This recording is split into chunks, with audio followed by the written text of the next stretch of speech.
Support for WMNF comes from listeners like you and Life Nation, presenting Bassem Youssef live on October 16 at the Tamba Theater. Often called the Egyptian Jon Stewart, Youssef is known worldwide for his sharp political satire and storytelling. More information at tambatheater.org. Good morning and welcome to True Talk. This is your host, Samar Jarrah. My co-host Ahmed and I are pleased to be on WMNF and at the studio. And also we are transmitting live via Twitter, my Twitter account, Samar, Samar, the letter D, and then Jarrah.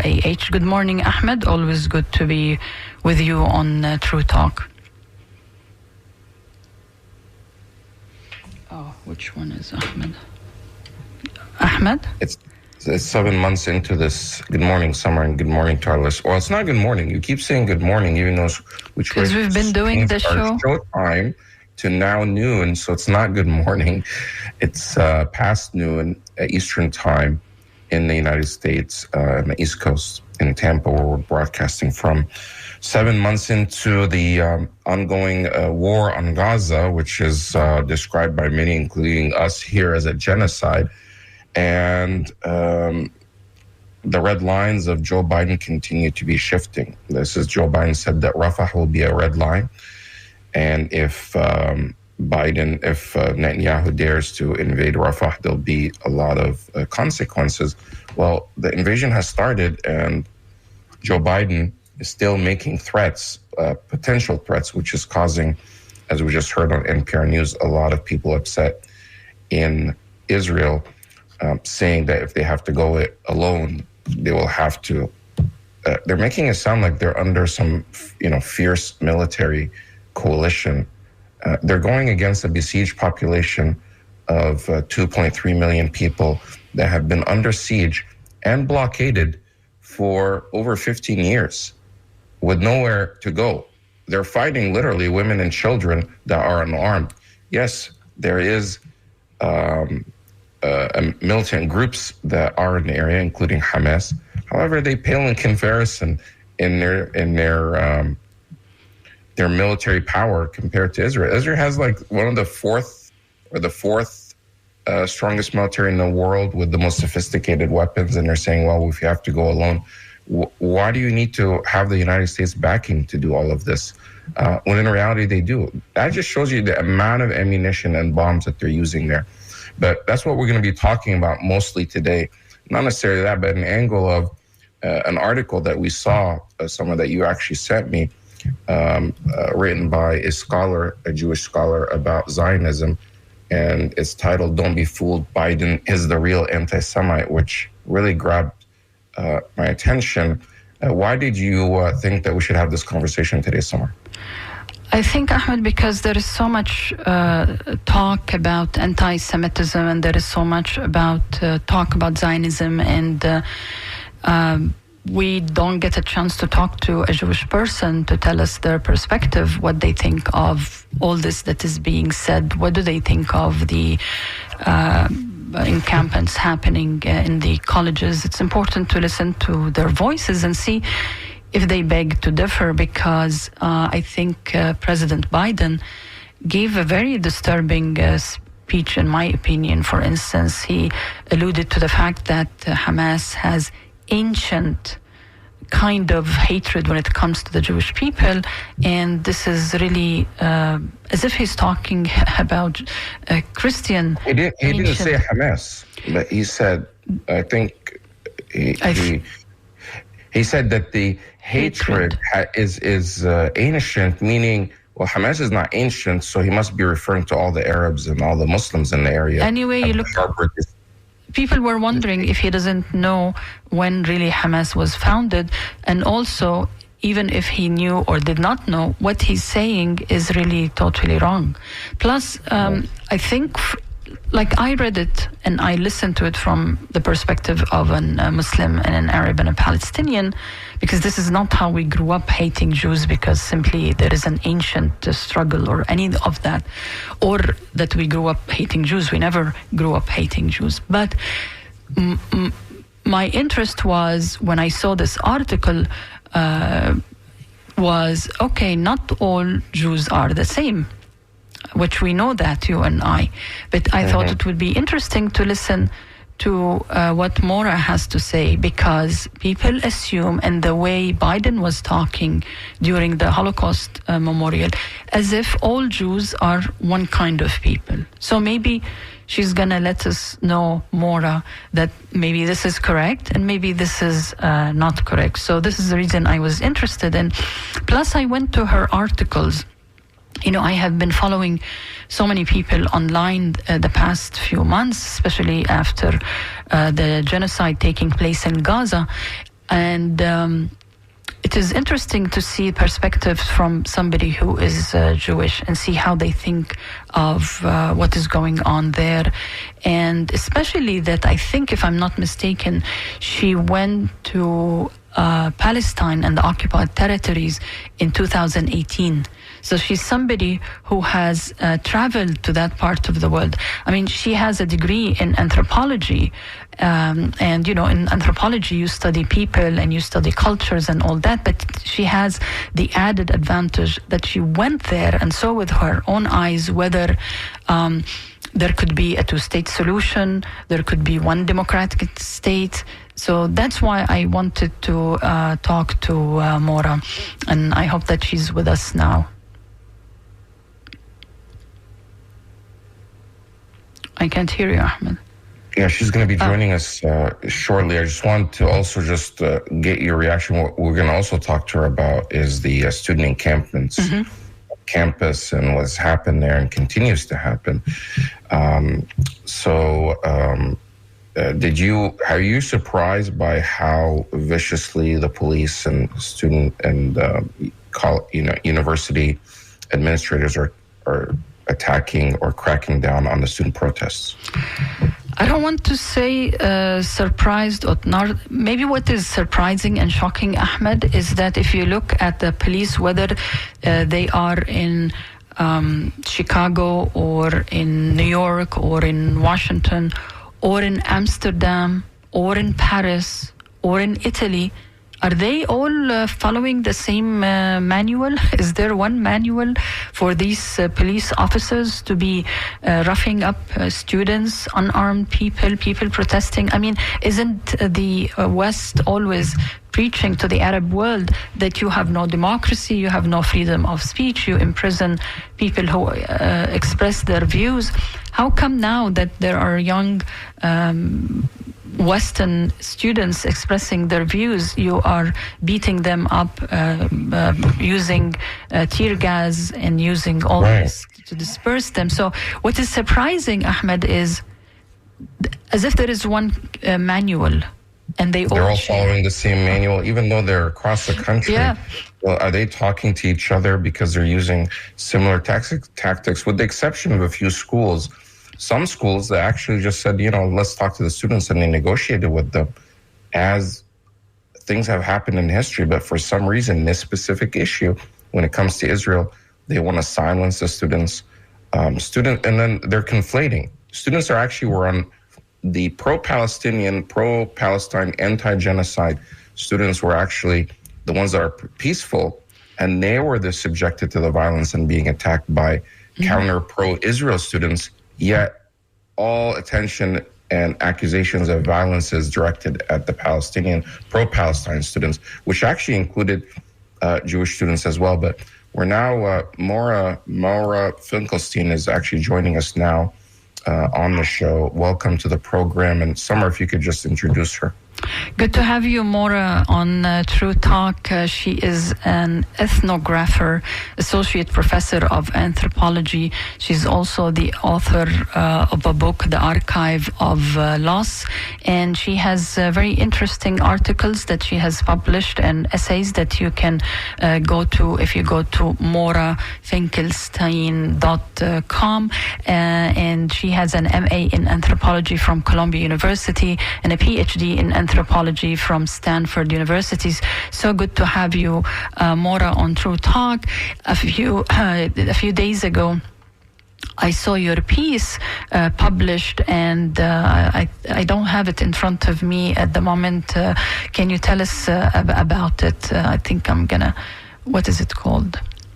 Yeah, why don't you tell us why you wrote the piece, and it says why Biden is the real anti-Semite. I was surprised when you think of Biden, he projects himself as this hero for Jewish people, and he's standing up against anti-Semitism. He gave this huge speech on the Holocaust Remembrance Day earlier this week about how we shouldn't forget what happened in the Holocaust. But you came out and as a Jewish person and a scholar and said, well, no, Biden is the real anti-Semite.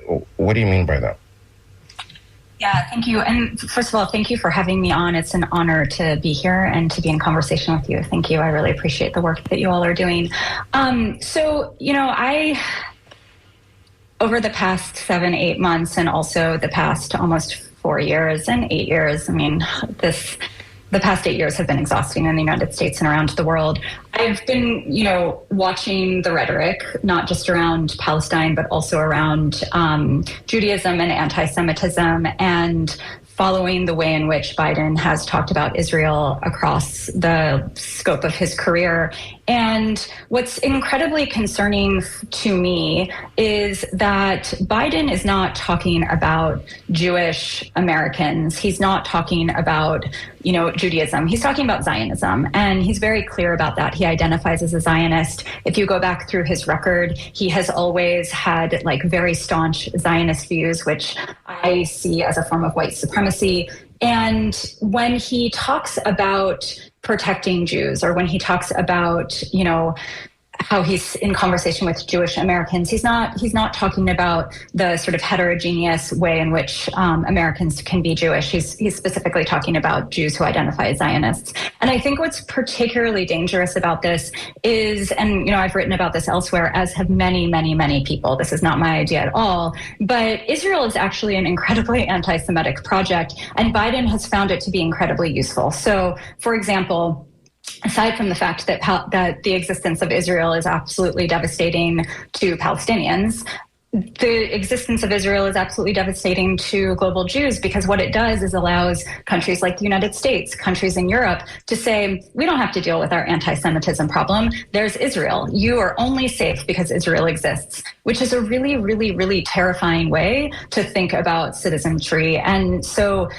when I say that I think that Biden is the real anti-Semite, he is, if we look around what's happening, and I know we'll talk about this in detail, he's actually making Jews more unsafe. The students, and we'll get to this as well, the students at the encampments who are being attacked are anti-Zionist Jews alongside their Palestinian comrades and other anti-Zionists. There are no Zionists who are getting attacked by the police. There are no Zionists who are doing anything other than talking about feelings of unsafety. But when we think about who's actually being attacked, we're seeing that it's anti-Zionist Jews. So when I say that Biden is the real anti-Semite, it's not just his discourse around Israel, but it's also his narrative around who gets to be Jewish in the United States.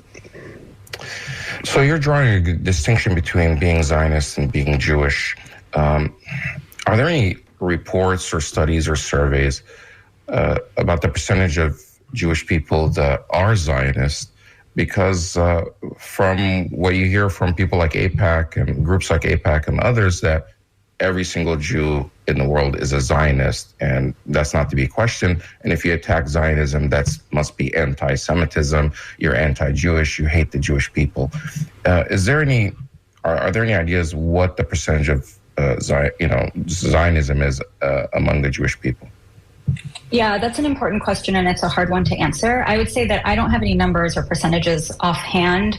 I would imagine that the majority of Jews are Zionists, and the reason that I think that is true is because when you're raised Jewish in America, except for a very small percentage of people, you're not given an option to be anything other than a Zionist. Growing up in the United States in the 80s and 90s, Israel and Judaism was being like completely married together. When I would go to my synagogue as a child, there were, Israeli flags hanging on the walls. There were signs that said, "We stand with Israel." When I went to religious school, the teachers who were teaching me Hebrew were former Israeli soldiers who were doing fellowships in the United States. We also see that with Hillel on college campuses. And so it is true, I believe, that the majority of Jews are Zionists or non-Zionists, just because there's not enough critical discourse about the distinction and how to exist otherwise in the world. But at the same time, anti-Zionism is a Jewish construction. And there's a really great book that just came out by Jeffrey Levin called Our Palestine Question that looks at the ways in which anti-Zionist and to some extent non-Zionist Jewish activity over the 20th century was really silenced both by the United States and by Israel. So I think that there's two things operating. One, in which the sort of Hasbara Israeli propaganda machine is so powerful that Jews are being indoctrinated, American Jews are being indoctrinated to Zionism from a very, very young age. It starts in religious schools, like Sunday schools, and it continues on through the work of Hillel International on college campuses.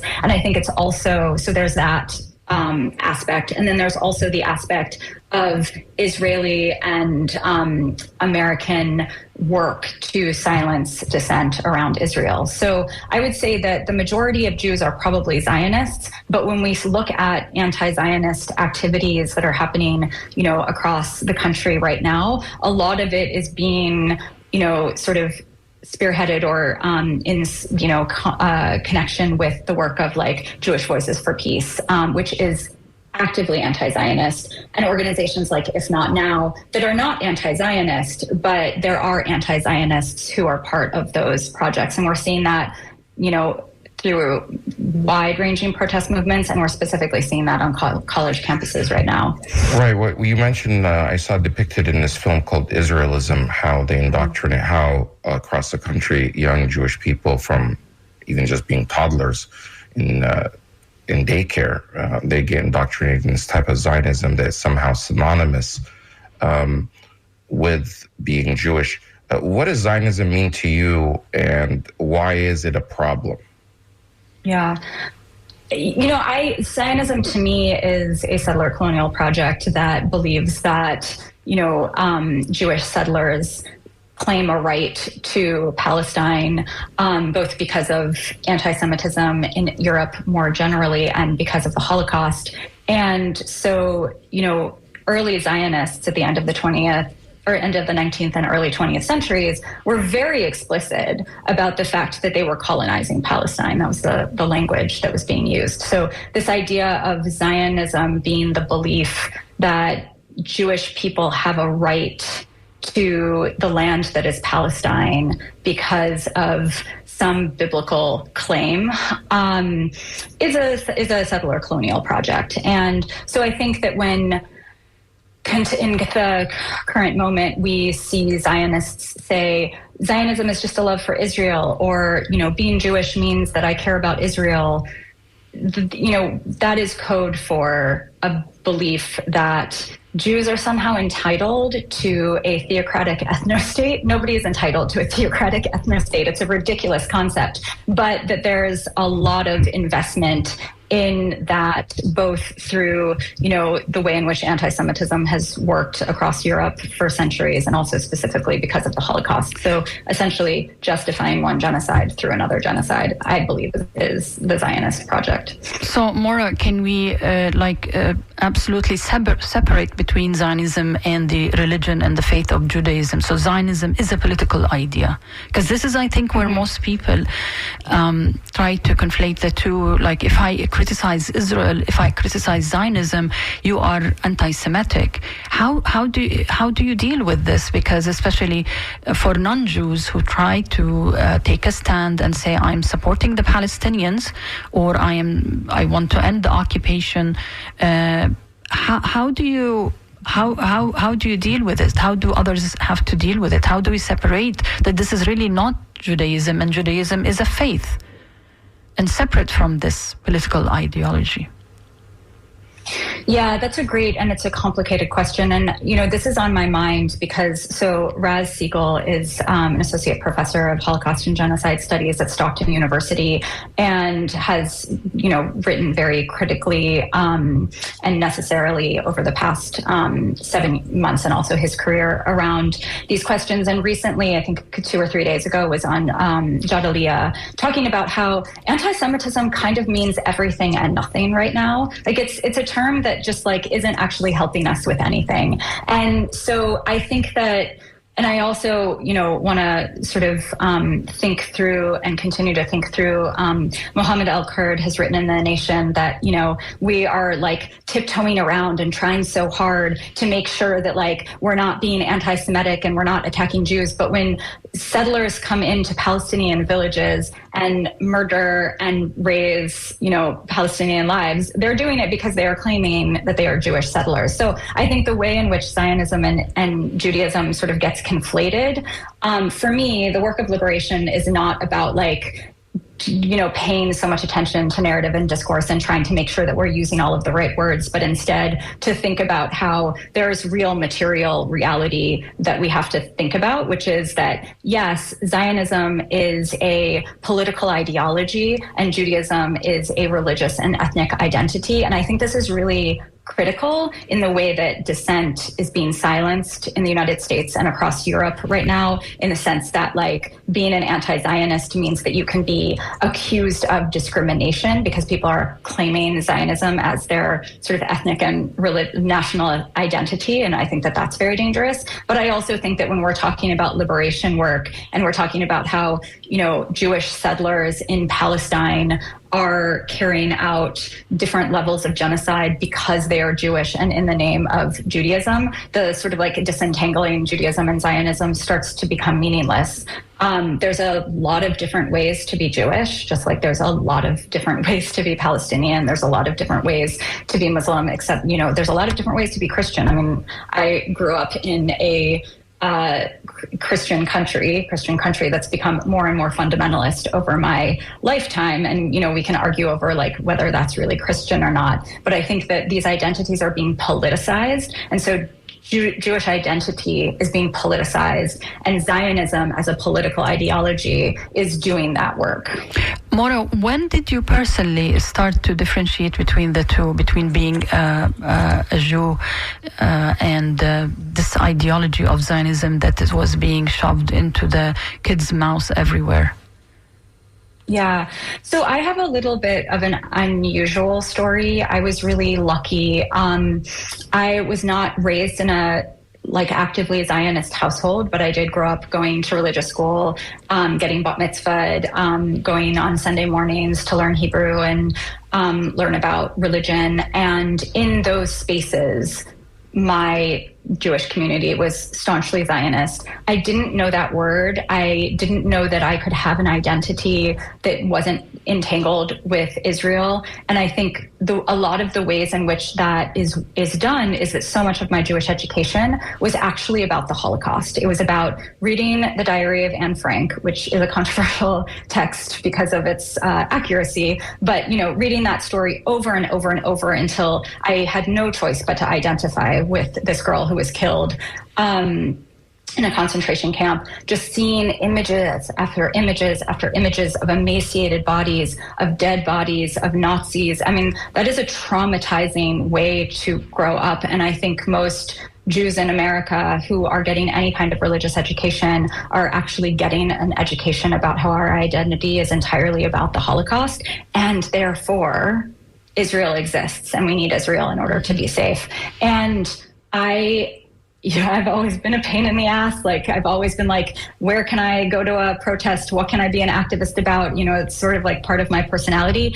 And I was always a little skeptical of this, project that was tying my identity to a country that I had never been to, but I didn't really have any language about that. And then I had this really wonderful experience my senior year of high school where I took, it was the 90s. We were all wrapped up in the conversation of peace talks and post-Oslo, et cetera, et cetera. And I had a history teacher who taught the history of the Middle East as a sort of like interactive peace talks. And so he set up the table around layers of power. And I wish that he was still alive so I could ask him how intentional this was. But there were like 10 students who represented the US, and there were 8 students who represented Israel. And I was the single student who was assigned to represent Palestine.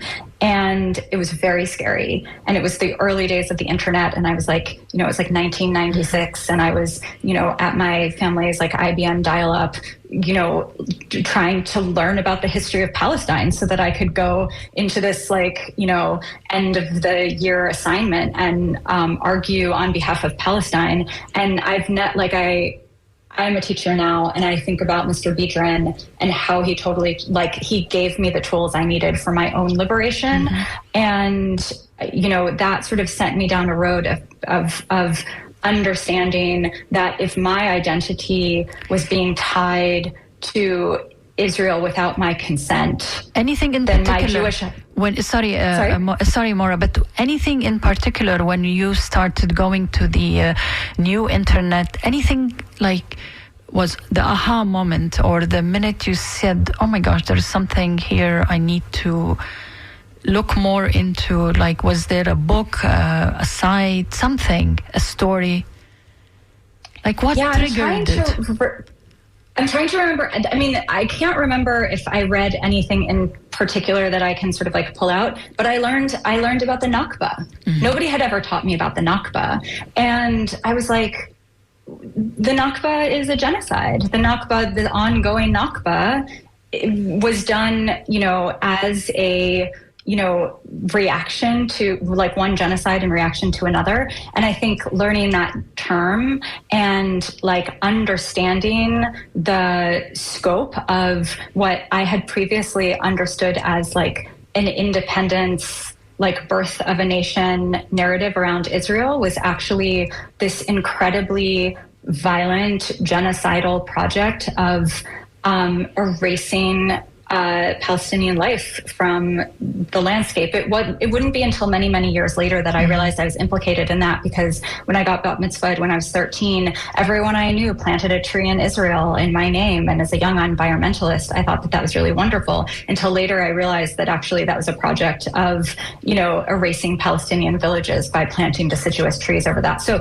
this is an education that lasted a very long time in which I kept learning. But I think, being 17 years old and realizing that I had actually been lied to, and that there was this entirely other history that,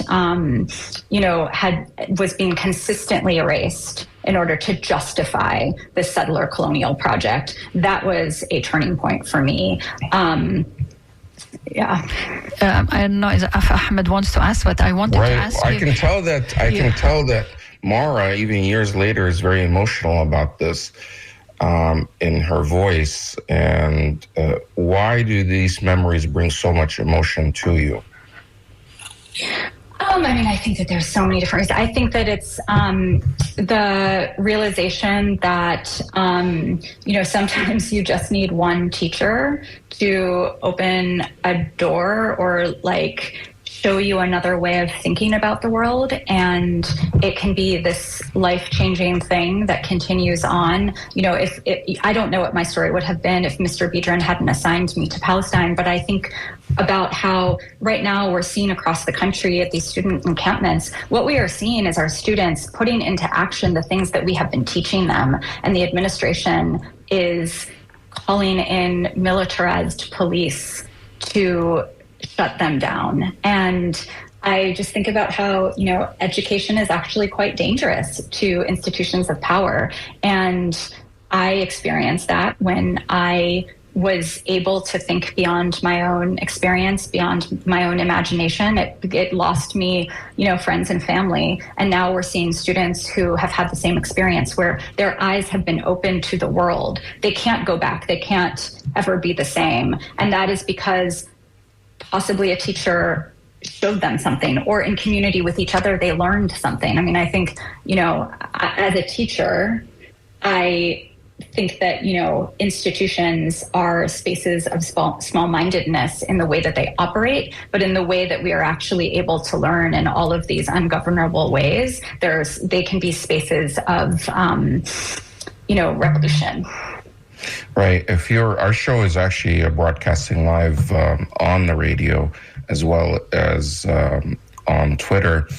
And it's also a podcast for later that people could listen to. So if you're joining us now live, we're actually speaking to Dr.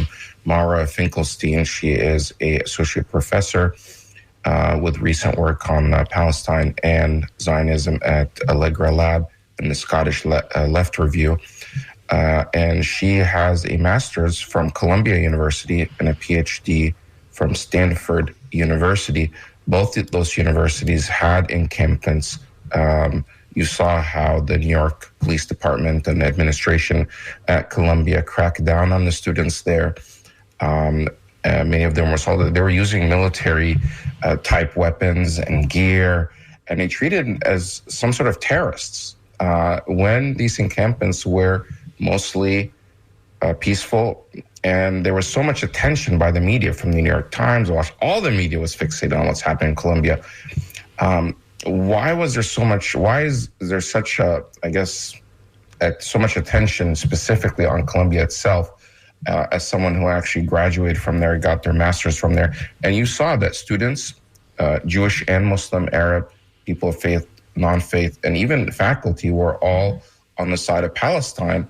And then you had these agitators and all this effort to try to mischaracterize this encampment and others, that somehow that these are pro-Hamas, they're pro-violence, even going as far as saying that they're calling for the genocide of Jews. And they were doing no such thing. They're actually, what was so mind-boggling is they're speaking out and protesting a current genocide. Meanwhile, the government and the politicians and the media are accusing them of calling for a genocide. How was that flipped around?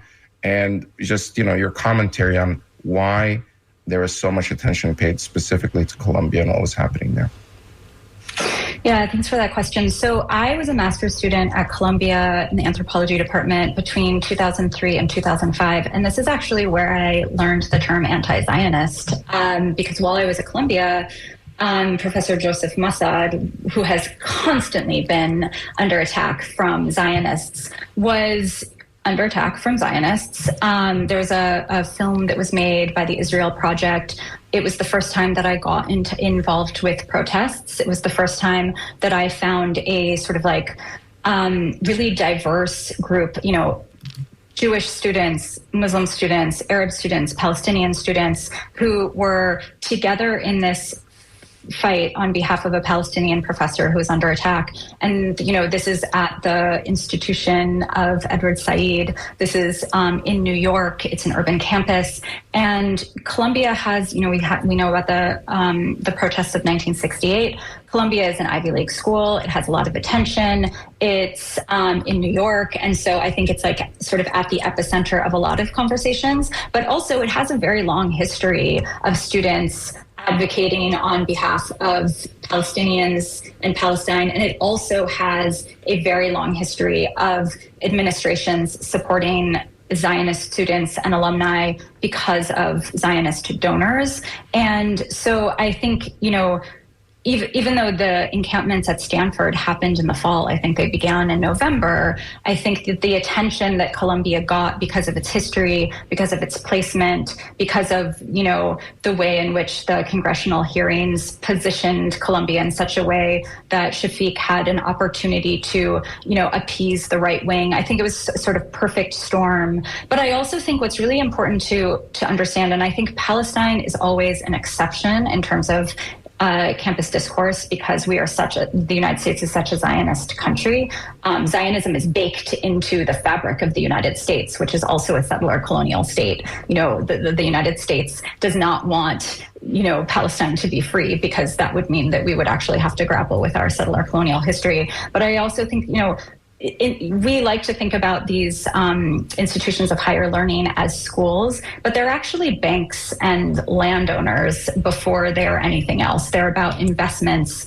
They're about making money. They're about claiming land. Colombia has claimed so much of Harlem. Colombia has, its finances entangled in so many different places. And so if education can also happen there, that's fine. But anything that threatens the financial and sort of like structural integrity of an institution that's all about extraction will be shut down. And I think we're seeing that across the country. These schools are revealing themselves to not actually be institutions of higher learning. They are banks that offer classes. Maura, the $1 million question that I keep asked from the Arab world is that how did these students in elite schools who were being prepped and prepared to become this next generation that will take over all these jobs that the elites have, how did they escape the Zionist propaganda? How did they escape all this machinery of turning them into the next elites? Like, what happened? Is it social media, really? Is it interacting with the clubs in the colleges, like you mentioned, Jews for Peace, I think, and Peace Now, and I know there is Students for Justice for Palestine and other groups. Is it the professor? Is it all of that? Like what? What is it? How did they escape the grip of this capitalist brainwashing that happens to young people from a young age?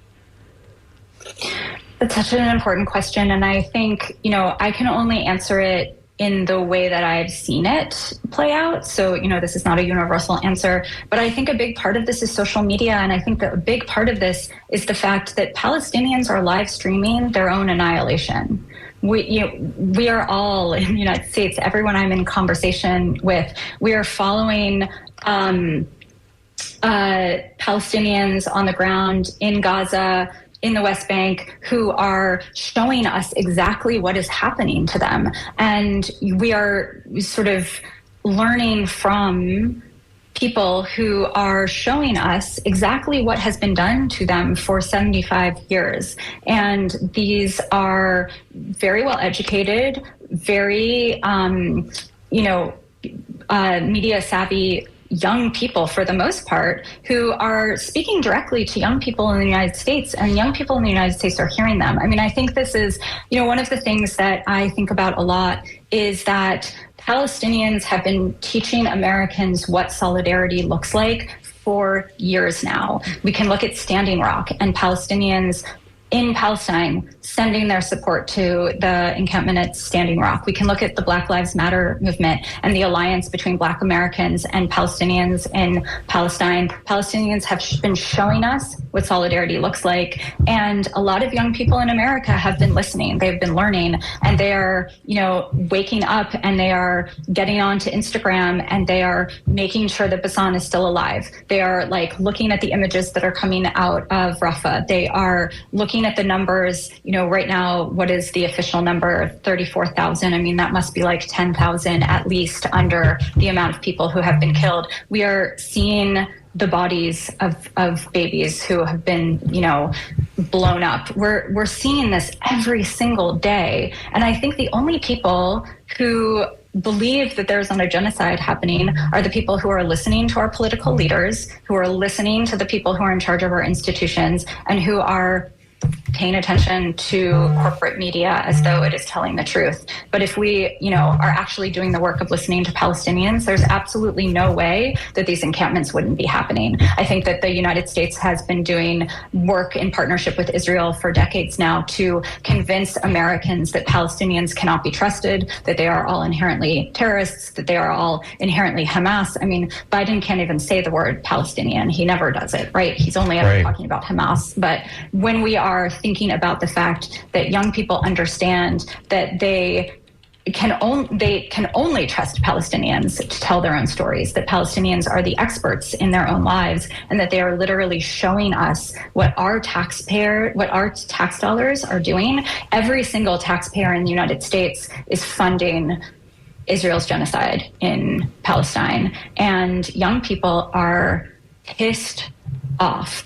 They're outraged. And they are showing that through the encampments, which are being demonized by the media. I mean, if you listen to corporate media in the United States, you would think that like it's all outside agitators and people breaking windows. And personally, I think that more windows could be broken. But, you know, if you're actually going to the encampments, they're spaces of solidarity. They're beautiful. They're intergenerational. They're spaces of learning. There's community care. I mean, there's nothing more beautiful right now in the United States than what is happening at these student encampments, and what an absolute threat to power, which is why we're seeing them so violently shut down. They are threatening. It seems like a big threat because they're dedicating so much resources to shut them down. Millions. In very violent ways, and to mischaracterize them as some sort of encampments of hate. You saw Senator Cotton say that these are little Gazas, as you know, that these are somehow terrorist bastions that are all over the country. And it's just unbelievable that, you know, so many in the media don't challenge these narratives, especially they have reporters on the ground that see the opposite, but yet they choose to go and find the outliers, the agitators. There are reports of people who are actually pro-Israeli that go in dressed with keffiyehs, pretending to be Arab, pretending to be Palestinians, and then shout anti-Semitic stuff. And then the media just focuses on them, and they're far away from the encampments. Dr. Mara, in your article in Mondoweiss that we saw that said, titled "Don't Be Fooled, Biden is the Real Anti-Semite," and you identify yourself. I am an anti-Zionist Jew. This is the core of my Jewish identity. And basically, based on our conversation, you're saying more and more are speaking out against that. Growing up, when you're going back to this indoctrination that you were talking about, that a lot of Jewish Americans from a young age are undergoing, you mentioned how they're using or misusing the Holocaust to indoctrinate young people. I mean, I remember growing high school, and every year we would have an assembly. The whole school would be there. And we didn't have that many Jewish people in our school, but we'd have a whole assembly about the Holocaust, and they would give a presentation, and we'd see images and films. And it was almost like mandatory, even though that happened so far away from here. But I wanted to, and there's never any mention about the Palestinians. Growing up, what were you taught about the Palestinians and what Palestine? Was the word ever mentioned? Obviously, you said you never heard about the Nakba, but what did you hear about Palestine, Muslims, Arabs, and what is the, I guess, perception for young Jewish people and what they're teaching them in these day schools? And maybe Mora, to complement Ahmed's question, so how did this nation come to being? Like there was an empty land and they just... Yeah, how did Israel, has it always been there? And where did it come from? I mean, is that part like that, I guess, chronology, was it taught how it became what it is? So yeah, if you can just share with our viewers and listeners. Yeah, so, I can speak to my own Jewish education, and, it is within, I think, Jewish education, it was sort of moderate. So there's much more extreme on different ends of what a Jewish education can look like. But, this question of a land without a people for a people without a land, there was very much this idea that, Palestine, which was never the term used, it was always Israel. Palestine was this desert with like a few goat herders who were like on the fringes. I mean, to the point in which like maybe, Palestinians were never talked about until they were talked about as, terrorists who hate our freedom, terrorists who hate democracy. We made the desert grow. Now they want it. They'll kill you just for being Jewish. The sort of like inherent racist, orientalist, Islamophobic narrative of all Palestinians as these sort of terrorists waiting in the bushes to kill Jews was circulated as a sort of, mythology, urban legend. Nobody knew any Palestinians in, the community that I was growing up, at least, not overtly. There was never any sort of talk of actual people. It was just this like shadowy specter, this danger that lurked. And I think, Jews in America have been perfectly primed for this because we, learned the same thing about Germans during World War II, right? That we have always been a people. It's this victimization narrative. We've always been a people that everyone wants to kill, whether it's because, Jews believe that, we're God's chosen people or, because of other economic justifications, et cetera, et cetera. But I think that if you grow up being told you were a victim, you are a victim, you will always be a victim, that is trauma, right? That is like a community that cannot actually grapple with their own trauma. And so it's passed down generation to generation, and there always has to be someone to blame. So if Zionists, Jewish Zionists in America were ever to actually deal with their trauma, they would, go from having an enemy that they were taught to hate in order to keep their trauma locked down to actually grappling with the fact that so many people have been living through historical trauma for so long. And that doesn't become an excuse to move from being the victims of genocide to the perpetrators of genocide. And I'm not a psychologist, but you see that in abuser cycles of abuse narratives all the time. And I think that's the story that a lot of Jews are taught in the United States. This is what happened to us in, World War II and the Holocaust. Never again, never again, never again. Never again means you have to protect yourself from always being the victim because of this exceptional circumstance. I think the other problem with a Jewish education in the United States is that, most Jews are taught that 6 million Jews were killed in the Holocaust. They're not taught that 12 million people were killed in the Holocaust. We aren't shown solidarity. We aren't shown the ways in which so many different people can become the victims of state violence. And, I think that that's also a very dangerous narrative that, I have never received as much hate as when I published something called Never Again Means Never Again for Anyone. The amount of Jews who came at me and said, that's not what it means never again for us, is actually the saddest thing that I have ever seen, in which Jewish Zionists say, how dare you co-opt the Holocaust? The Holocaust is ours. It's our story. And when we say never again, we mean never again for us. I mean, only us, only Jewish Only people. us. Yeah. So it's okay for others. So is that by that narrative, it's okay for others, but not for us, for the Jewish people? Yeah.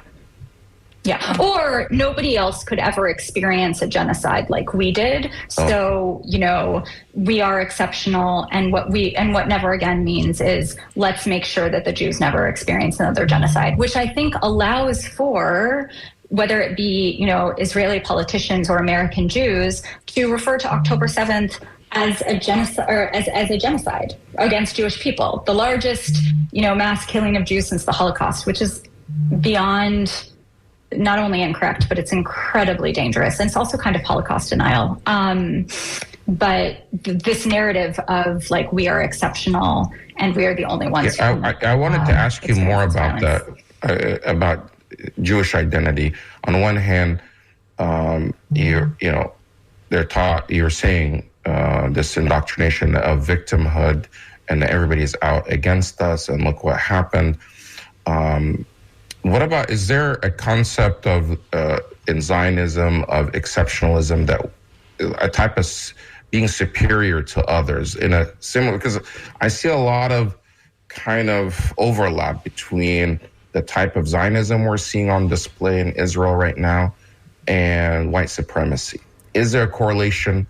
And even on college campuses, we saw what happened, this viral video from University of Mississippi, Ole Miss, where a black woman who was protesting for Palestine was filming, and all these white boys that were attacking her, and one of them is mimicking monkey gestures and sounds as if, calling her a monkey and, go away monkey.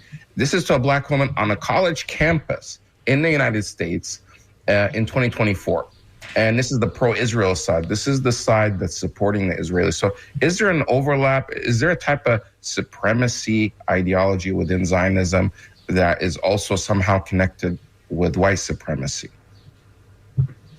Yeah, absolutely. I mean, I would say that they're cut from the same cloth. And, if we think about whiteness in the United States, and I think we always have to be very specific about where we're talking about race and power. So within the history of the United States, whiteness expands and contrasts in order to shore up power. So, there are times that Jews and Arabs are considered white. There are times in which Jews and Arabs are considered other, but not necessarily not white. I mean, these categories, we create them. They're real, but we create them. And I think in a country like the United States, where white supremacy reigns supreme, you see something like Zionism as in partnership with white supremacy. It is also a settler colonial project. It is also a project of racism. It is also a project of dehumanization.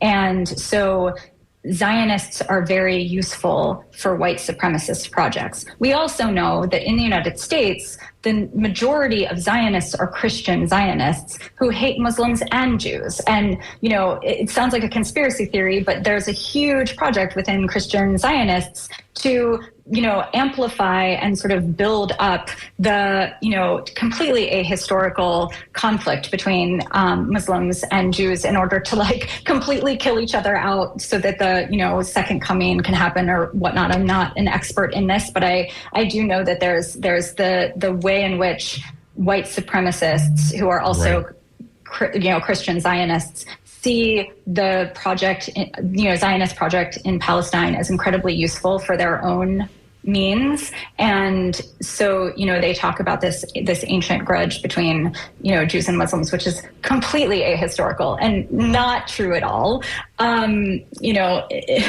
It's actually so counterintuitive. We have far more in common than not. When I was in Palestine, I was constantly being asked if I was Palestinian. It was the greatest honor of my life. But, when you take away people's passports and I don't open my mouth because I don't speak Arabic, we look like we can all be family, and we should be. And yet we're seeing the project of white supremacy, coming in between and creating this very new conflict that is entirely political and not at all, religious at all. But I guess to sort of try to answer that question, Zionism in Palestine is a white supremacist project. Zionism in the United States is a white supremacist project. And, in a settler colonial state, that is that foundation, the foundation of racism, the foundation of a structure of apartheid. So they go hand in hand. And Jews, when Jews are no longer useful to this project, they'll be cast outside of whiteness again. Let me remind our listeners they're listening to True Talk on WMNF 88.5 FM. My co-host Ahmed and myself, Samar, are talking to Maura Finkelstein, who is an anthropologist and a tenured professor. And those of you who cannot see Maura when she said she was in Palestine, and she would think she's a Palestinian because she has dark hair, maybe darker than mine, and her eyebrows and her lashes and her eyes. She looks exactly as like my cousin Abir, who was born actually in Saudi Arabia. And then she's wearing a keffiyeh. And I'm not wearing except a little tiny Palestinian what's going on? Flag. But Maura, I have a little bracelet with the watermelon. Oh, that's nice. We have 3 minutes more, but I don't know if you want to talk about that or not, but you're a tenured professor, but this activism and all these essays that you have been writing caused you trouble academically? We have 2 minutes. Yeah. So I can't talk about any of the details of this, but like many faculty across the United States who speak out on behalf of Palestinians and Palestinian liberation and against Israel's genocide in Gaza and, across occupied Palestine. I'm under investigation. I've been placed on administrative leave. I'm not allowed in the classroom because, talking to our students is incredibly dangerous. And, I will say that, I am tenured and I am Jewish. And I think that in some ways has gotten me a lot of attention. But what we are actually seeing across colleges and universities in the United States is that most of the radical activism is coming from contingent faculty. So people who do not have the protection of tenure, people who are adjuncts, who are visiting, who are lecturers. That's often where the most radical activism and radical scholarship is happening. And it's definitely the space in which people are both the most vulnerable and also the most willing to take risks because they are not, and I was an adjunct and I was I had a visiting position before I was on the tenure track. So, I can only speak from my own experience, but when you see the ways in which institutions do not reward you, or the way in which, institutions are, hierarchical spaces of power that you've been cast out of, there's an inclination to be a little bit louder. So, across the United States, tons and tons and tons of contingent faculty have lost their contracts. They've been removed from the classroom. They don't have the protection of tenure. They don't have the protection of being on the tenure track. And so I think that undergraduates, graduate students, lecturers, adjuncts, and visiting faculty are taking an incredible risk in order to live with themselves, because how can you live with yourself if you're not speaking out against genocide? It should be the baseline. I mean, I don't want to use the word humanity because I think it's weighed down by all kinds of colonial imaginations of who gets to be human. But, I know that I could not live with myself if I wasn't as loud as I possibly could be. Thank you. Speaking out against genocide. Thank you, Maura. We have this idea that we have to run out of time. So I want to really thank Maura Finkelstein, an anthropologist and a